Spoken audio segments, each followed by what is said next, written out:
ఈ పుణ్యమాసం హరిహరులిద్దరికీ అత్యంత ప్రీతికరమైంది. ఈ మాసంలో చేసే శివారాధనకు విశేష పుణ్యఫలం లభిస్తుంది అని కార్తీక పురాణం చెబుతోంది.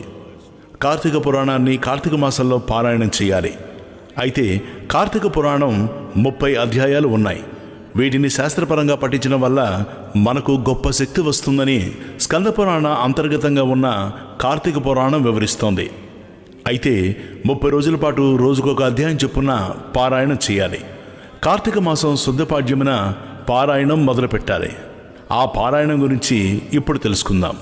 చంద్రశేఖర చంద్రశేఖర చంద్రశేఖర పాహి మాం, చంద్రశేఖర చంద్రశేఖర చంద్రశేఖర రక్ష మాం.